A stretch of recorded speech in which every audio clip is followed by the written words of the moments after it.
Hey everybody, welcome today, and today I'm going to be doing my chapter review on One Piece chapter 1056 titled Cross Guild. I know a lot of people will probably who sort of like see some of my videos and thinking like, wow, what took so long for this guy to put out his video? Everyone already put out their video, like, geez, hey everybody, this guy's finally putting out a video. It's like, yeah, I just I just been sort of like doing other things, just trying to think of some new things to get prepared for certain things. But let's just get into the chapter, shall we? All right, so for the cover page, we actually pick up and we continue on with the Journal 6's cover page. It's been quite a while since we last seen it as is. But here for the cover page, we basically just have the German siblings, minus Sanji, of course, because we know about the whole family issue. But we just basically have Ichiji, Niji, Anji, and Reiju, who are about to go up against Oven and Katakuri, who basically show up in order to stop them from trying to escape, obviously. But that's pretty much what the cover page is.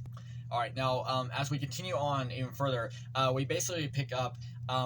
Basically, what we're picking up is we're picking up with the recovery of Raizo and Shinobu, who seem to have suffered the most damage from Green Bull's attack from the previous chapter.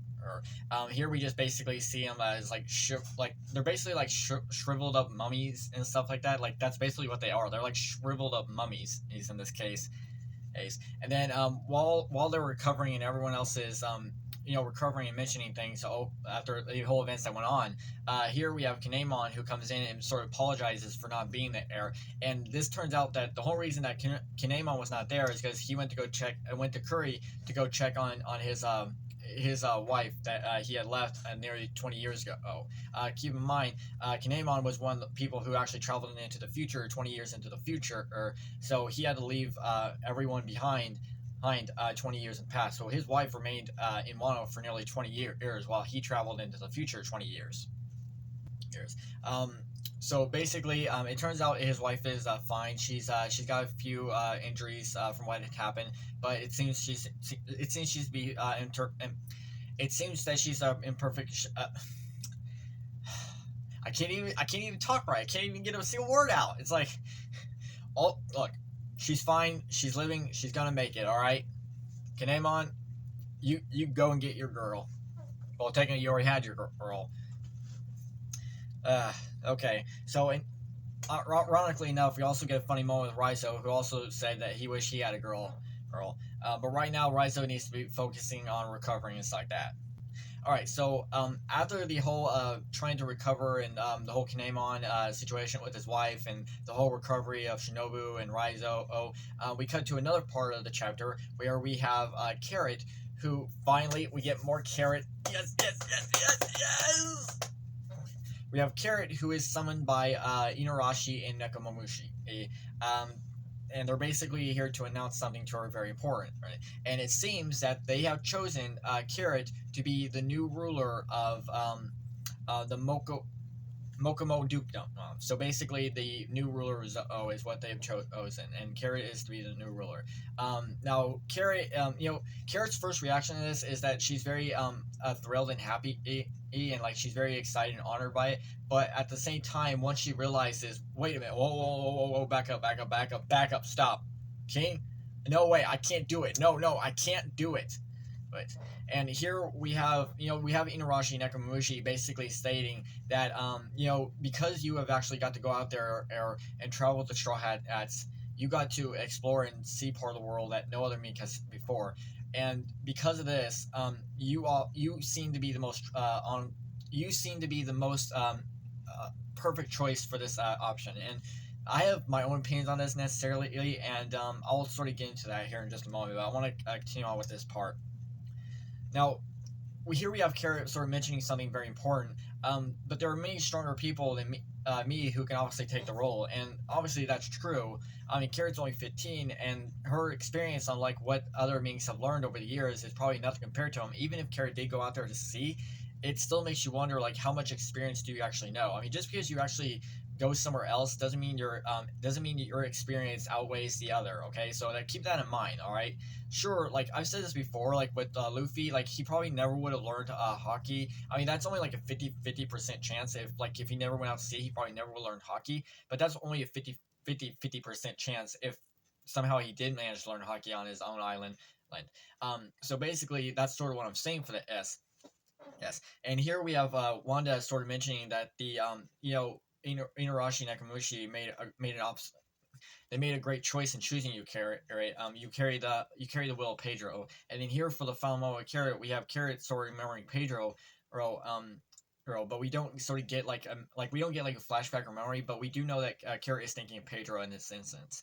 Now, for a long time, I've said that I've want Carrot along with Yamato. All right, I am one of the many people out there who I'm supporting Carrot and Yamato for Straw Hat. Okay, and I do believe that Carrot is going to join Straw Hats. All right, I know a lot of people are sort of giving up hope, and I know there are a lot of people out there who are still holding on hope. All right, now the one thing I want to mention is that a lot of people are sort of taking this as that Carrot is literally going to go back to Zoe and lead the country. This does not actually confirm that, okay? I mean, all this is sort of telling us is that they've chosen Carrot to lead Zoe, but here Carrot is sort of like realizing something important, but we don't actually come to realize what she is realizing, and what exactly it is that she's realizing.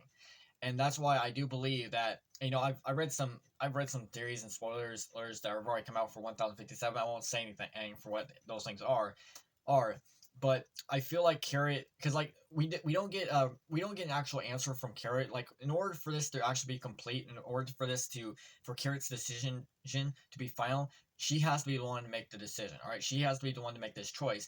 And to be honest, I think in the next chapter we're going to get a moment where Carrot is going to make her choice, where Carrot is going to make a decision. Most likely 1057 or 1058. So yes, I just wanted to point out real quickly that I don't think Carrot's story just ends right here. Plus, not to mention, she's only 15, and you probably have to think at the same time how often, because you can't use Jack as an excuse. I mean, sure, Jack did come to Zoe and mess everything up and destroy and wreck the entire Minx and stuff like that. But keep in mind, Jack managed to find Zoe because of a traitor that was amongst the not the Minx tribe, but amongst the Red Scabbards with Conjuro. Remember, Conjuro was the traitor, and he managed to give a Vera card that allowed him to lead Jack to lead a Zoe in order to find Raizo. So I'm sorry if you're hearing any loud bumping or noises in the background. I do apologize for that. But yeah, so that's the situation for that. So I don't think Carrot's story ends here. I do think she's going to travel to Straw Hat. So we have to just hold on hope. All right, just hold on hope. All right, so after the whole situation with Carrot's done, we move on to another part of the chapter, where we have Kozuki, Oden's father, revealing that he is Momo and Hiyori's grandfather. Now keep in mind that he was imprisoned by Orochi and Kaido, but he managed to escape. And he's sort of been in hiding for all these years. Now, we get a very nice emotional touch where both Momo and Hiyori are both honored and sad, but more like happy sad, more like they're filled with happy tears to know that a part of their family that they thought was taken from them is back, and it's such a relief to have an honorable experience, to be with someone who can share in the memories of the family and the experiences that they've had to go through. It's something to help comfort them. Here we also get a moment where the Scabbards sort of already figured out and knew who Kozuki was, but we also get a funny moment where it turns out Kinemon did not realize who it was, but he's still glad to know that he's alive and still honored by it. But he's got like a bit of a shocking reaction. It's like, oh, he's got like that reaction. It's so funny. All right, so we don't really sort of get too much from this, but and we don't get any details about Pluton from him or anything like that.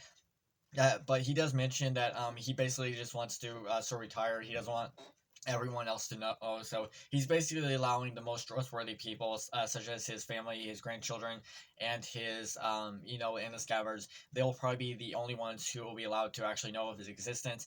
All the other people in the public will just have to think of him as just some random citizen and who just happens to live there.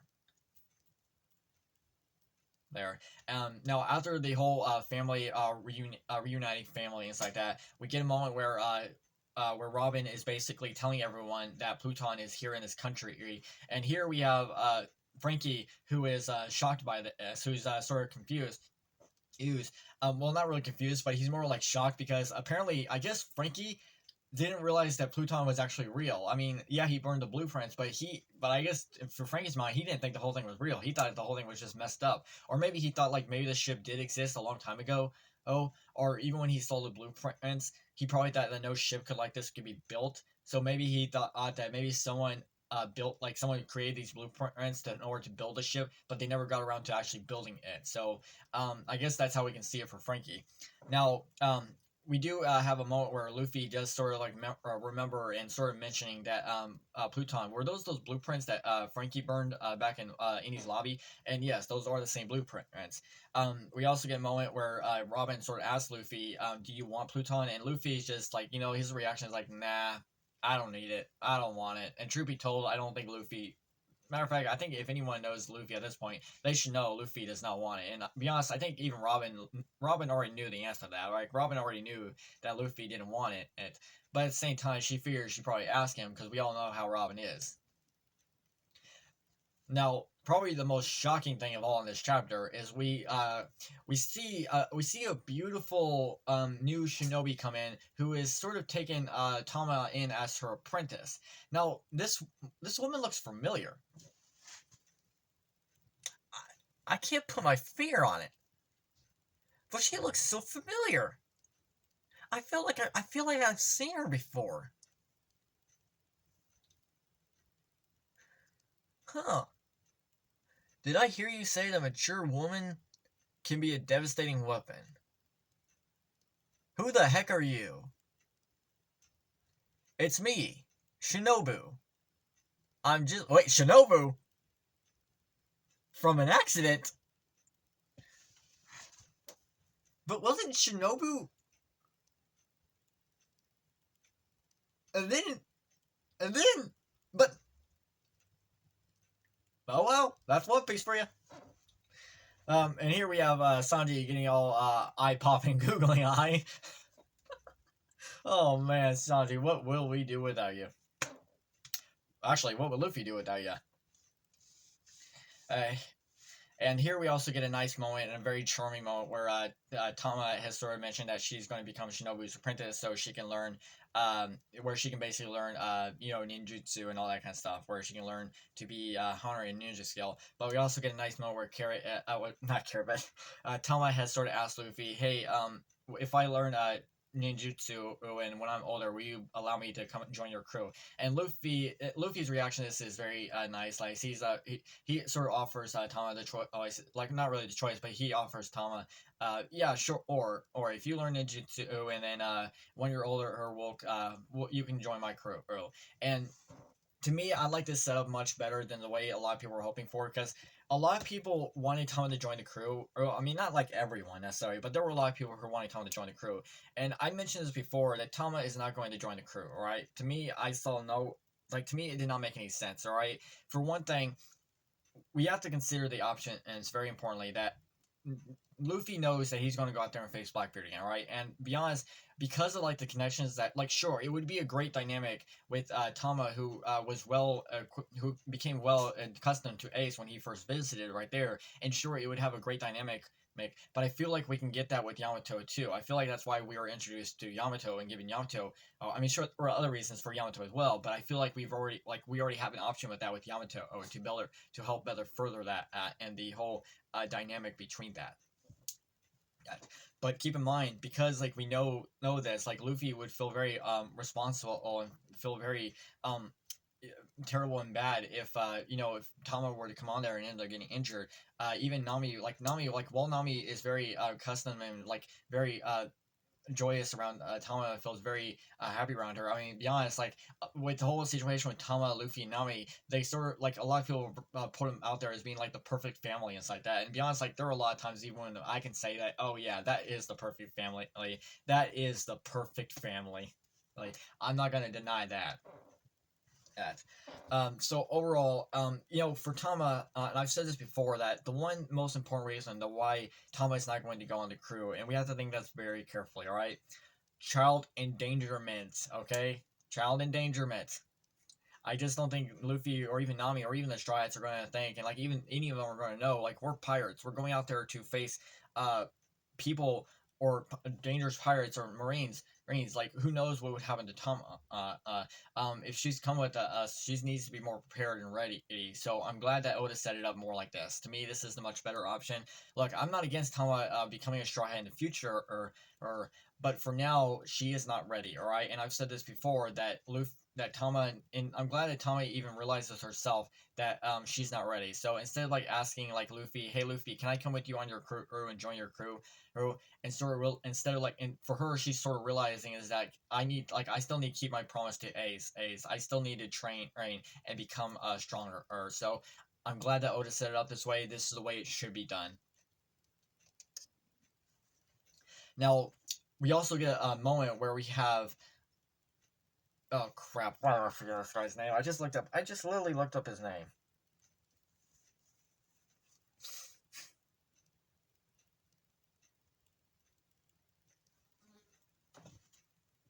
Damn fly. Oh man, the guy with the swamp fruit ability. Oh man, I literally just looked up his name. I should have wrote it down. Ugh. Well, anyway, we basically get a moment where he is sort of eavesdropping on the whole conversation. And he sort of finds out that Pluton is in Wano. And keep in mind, he even knows about Poseidon, and remember, he tried to take Poseidon before. So, and here we get a moment where he sort of like he doesn't really let slip who this person is, but he does state that he's got to let someone know about this information, and real importantly.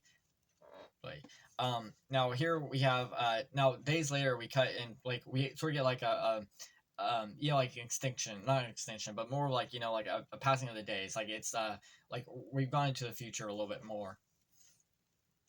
And then here we just have Momo just wandering around just being greeted by the the citizens of Wano. Oh. And here we get a moment where Momo wants to learn some more sword techniques, so he comes to ask Zoro to teach him some Zord techniques, but he can't seem to find Zoro or anybody. He calls out their names, and he actually calls them out in the order that they all were introduced and appeared in. Um, so after he basically calls everyone out, he sort of asks his sister, where did Luffy and everyone else go? And it turns out that he already mentions that Luffy and everyone else had already left this morning. And it turns out that Momo and Kinemon didn't realize this. They were never informed or told, but everyone else had already said their goodbyes to Luffy and the crew. Now this is obvious because like Luffy like really wants to honor and be recognized as pirate, even though in some cases is some people they know Luffy wants to be a pirate and they honor his wish to be a pirate, but even they realize that Luffy Luffy might not realize is like you can still be you and still be a great pirate, right? So like they want to be able to say their goodbyes, but like Luffy, he wants to basically just like get out of the air, like he doesn't want to say goodbye, he just wants to get out there and leave. But who knows? Maybe they will get to say their goodbyes. So after the whole situation with Kinemon and Momo running throughout, we get a moment where we have Kid, Law, and Luffy who are both sort of making a decision on which way they'll go. Luffy and Kid sort of choose the same direction, so they have to sort of like draw, make it like sort of like draw and see who changes directions and goes in an opposite direction. Luffy ends up losing, so he has to be the one changing directions.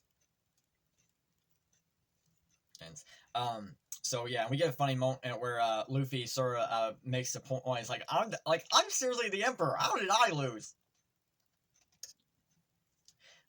But we also get a moment where Kid sort of like Kid is sort of like sort of accepted the fact that Luffy does deserve to be Yonko. Oh, you deserve it.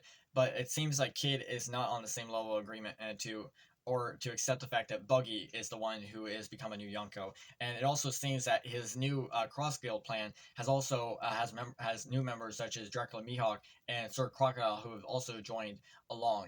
And it turns out that Buggy has decided to put bounties on Marines' heads.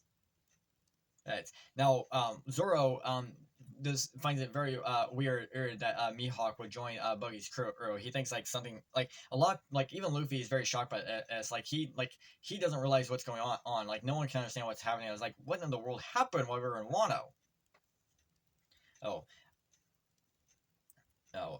So, and it does seem like, from what this information that they've been reading in the newspapers, it does seem like the world has changed while they were in Wano. Oh.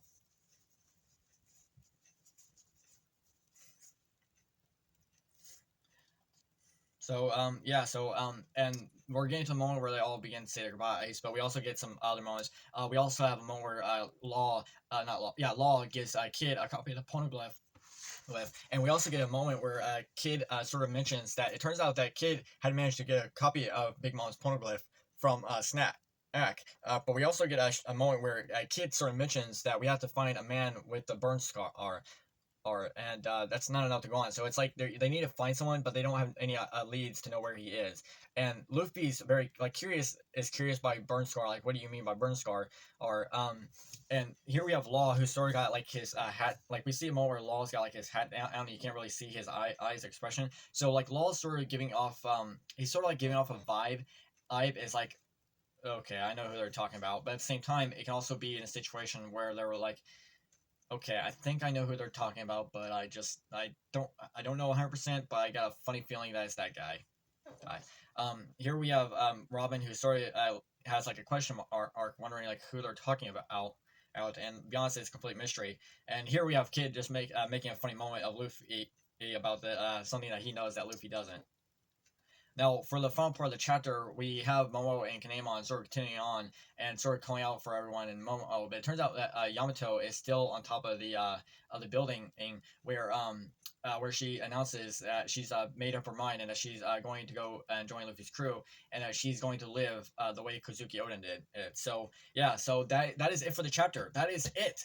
So yeah, so hey, I honestly love this chapter. There were some great moments in it, and I'm glad we got some great dynamics with all these characters, and I'm glad for this not only did we get some very shocking reveals, but for this chapter, I know we've been throughout Wano for so many years and for so many of these characters. The fact that Oda found a good way to not only balance the Straw Hats in this meme, but to also balance the other characters of Wano who we've been out throughout. Like, because keep in mind, the citizens of Wano is such as like Momo, Kanema, and like all these characters. Like the Wano is like literally more of their arc. Like it's more of their story, with Luffy and the Straw Hats just being there as sort of guide points to sort of help them out, along with Kid and Law and everyone else. And the fact that Oda found a good way to balance that out by giving everyone, like, sure, not every character had had enough equal time or spotlight in every chapter, but he did find a good way to find some spots in each of these chapters to give someone a recognizable moment, including the minks, right? Such as Carrot, Wanda, Nekomamushi, Inarashi, Luffy, Tama, Shinobu, even Yamato, who only literally appears in two parts. Well, actually more like three, but you can only really see her in one panel. Like, we know she's on top of the roof, but we can only see her in one panel. But you do get what I'm saying. Is like Oda found a good way to balance it out. So yeah, so I love this chapter. It was great. It was fantastic. And right now we are going to be on break, so there's not going to be another One Piece chapter. So yeah, so hey, this was a great chapter. I loved it a lot, and I hope everyone else enjoyed it too. If you enjoyed my review and everything I offered and everything I said, please let me know by smashing that like button. Okay, please smash that like button.